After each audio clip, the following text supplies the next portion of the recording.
We're going to be working on installing the new inverter and transfer switch and wiring everything up and getting it working. I have everything I need, so let's get started installing. Here's everything I've got. I have a automatic transfer switch, battery monitor, and the inverter to put into this trailer. Right now I got to figure out where. I didn't think that this box was going to be as big as it is, so I have to find a good place to mount that box. Don't know, I might have to mount it where I mount the inverter.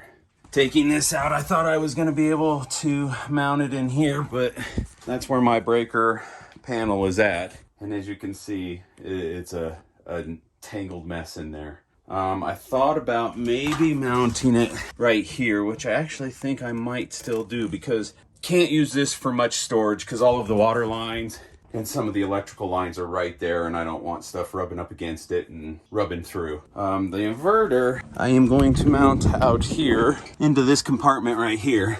I think I'm gonna put a piece of plywood across here. I have some solid mounts here and here, and then I'll mount the inverter right here. I don't think this is going to be a fast process. It's going to take some time, but I think I have everything I need to do it.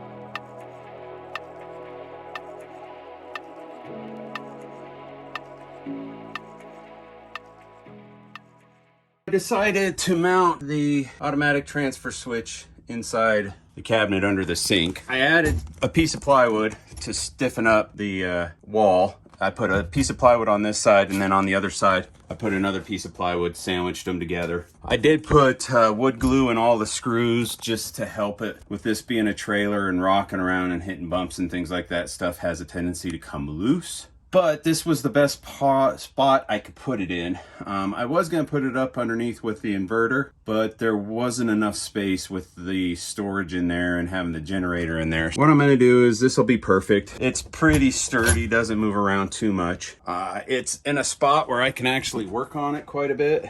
I don't think plumbing is going to be an issue. It's not like your house where you constantly have water going down a drain. So this should be an okay spot to have it in. I've got some other stuff I need to change and make adjustments on. But I plan on bringing the power from the breaker box through here, and it'll go up into here as my main power. And then my power from the inverter will go in here, and the shore power plug-in will go in here. And then I just have to have a wire that runs up to the inverter.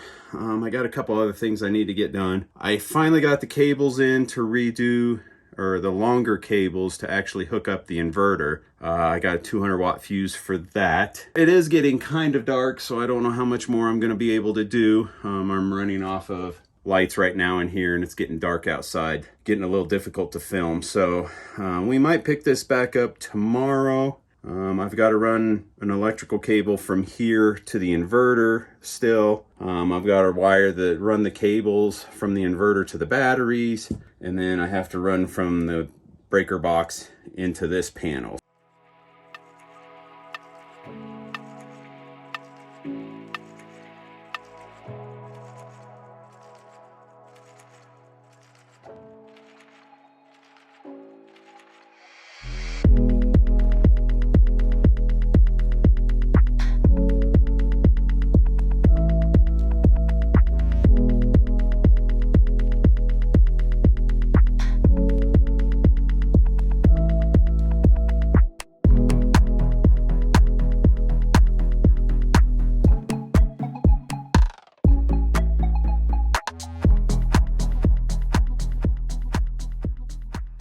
I have most of my holes drilled, and some of the wire ran. I've got this wire ran up to the front to the inverter. I've got a bunch of holes drilled to run my cable through to batteries. But right now I think what I'm going to do is I'm going to start working on putting these two control panels in right here. The battery monitor is square. So I'm gonna have to cut out a square hole for it. Same with the inverter on-off switch. But the inverter on-off switch has some screws, so I just have to cut a hole big enough for the backing to go through. And then I have to chase the wires down and through. I know you can't see where all those other wires are going down into the battery compartment. I think what I'm gonna do now is I am going to work on getting these panels, the control panels, put up on the side of this, and their wires running down into the battery box so I can poke them through and put them where I need them.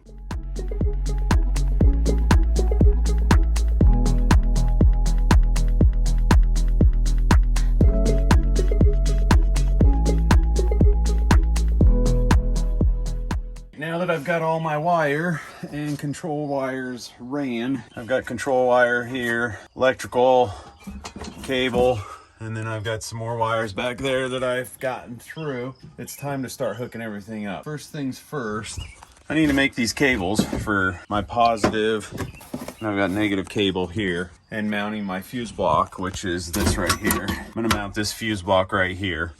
So I've got some cables to make up, and then we can start hooking everything up underneath here and then move into the trailer and hook up the automatic transfer switch.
I finished the install.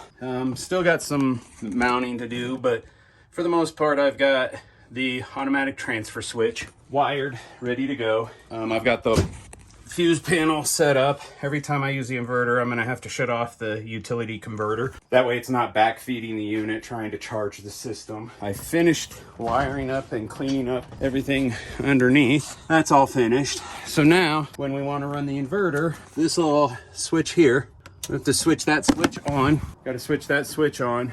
Come over here, turn that switch on. Have to wait 30 seconds or so for the automatic transfer switch to change over, and that takes a little bit. But once it does that, it's gonna give me power to all the outlets that I need. And we can actually run the TV. I haven't tried the microwave, but supposedly I'm able to run the microwave off of it. I don't think I'm going to. That'll make things easier for when we're hunting. And there we go. It pulls in, clicks in, and now we should have power. We're using some power from them batteries. So I believe that's a finished project. So I think this is where we're gonna end the video. If you enjoyed this video, please give us a thumbs up. It really helps us out. Don't forget to like the video and subscribe. And we'll see you next Wednesday.